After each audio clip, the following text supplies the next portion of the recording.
Hey guys, Papa Pete back once again for another Meet Amico video. They released two back to back this week, and the first one was Missile Command, and the second one was a game that I had seen. It's been on the demo releases, the teaser trailers, both of the big ones that I've seen over the last few months, and I was really curious as to what it was.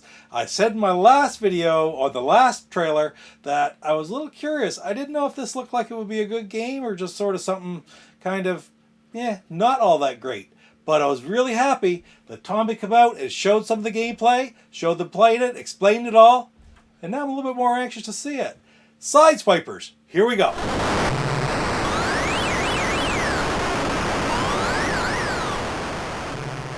I had no idea how you played this game or what it was even going to be like. It looked like Hot Wheel tracks or something like that, racing around, and they're crashing into each other. You thought, well, how are you even going to help but crash? How do you race single file and not crash into each other all the time? And it turns out there's a very good method to their madness, and that's the name of the game, is not to get crashed into, but to crash into other people. So you're trying to T-bone other cars as they go through those crosses, its intersections on the track. It's kind of a neat concept because you can't control your steering. All you can control is your speed, faster and slower. So with it being a multiplayer game, it makes it really, really interesting. As Tommy said, there's all kinds of different ways to control the speed. You can speed up and slow down using the disc pad. You can speed up and slow down using the buttons on the top of the controller. It all depends on how you want to hold it or what you're used to. But when you have all those cars on the screen and all the frantic action, of course, every round is very, very quick. You're trying to get points by hitting people and knocking them out of the race, and finally to be the last survivor of that specific race. But the interesting part about it is what they've done is they've put 3 different traps on the screen, and if you get knocked out, you stay in the game controlling these traps. You can set the traps off to try to knock out other people, and if you do that, you still get points even though you've been knocked out of that particular round. So overall, it seems like a very frantic game, and really quite a bit of fun. I don't know about the longevity of it. I don't know how long it would take before you get bored of it, but I could see people sitting around playing it and really, really having some fun over a couple drinks or just a couple laughs, frankly, because it really does look like a fun thing to play with a group of players. I don't know about single gameplay. I don't see that being a big thing with it. Maybe people would want to practice a little bit, but if you could get, I think it says up to 4 players. If you get 4 players playing this game, yeah, you could have a lot of fun with it.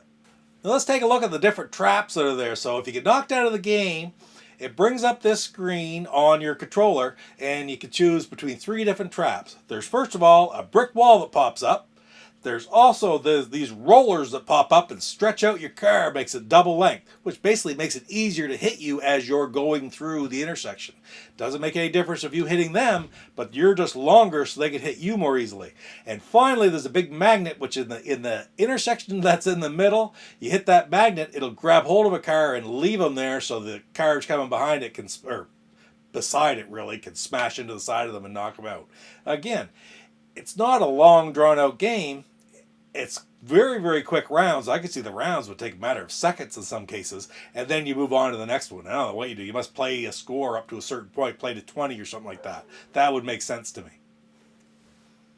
Anyway, this is going to be a pretty quick video because, frankly, I think it's a pretty limited gameplay in this, but at the end of the day, it's going to be very fun with a group of players. Will I want to get this one? Probably not until sometime when I have a party or a bunch of people over, once all this virus issue is done and over with. A bunch of people over, I might want to pick it up because it's going to be online, so you can just buy it right on the game store, buy it digitally, and then it'll be a lot of fun to sit around and play and give the other people a hard time as you smash into them and knock them out of the race. I don't know. Looks like a lot of fun to me, and I'm sure it's not going to be very expensive, so I'm just happy to finally know what it is. Maybe one of these games are going to be the 6th game that's going to be released this summer. Maybe we don't even know what that is yet. Anyhow, guys, I'm Papa Pete. Thanks for joining me today. Spend a little bit of time with me, and we'll see you next time they release another Meet Amico video. Take care. Amico!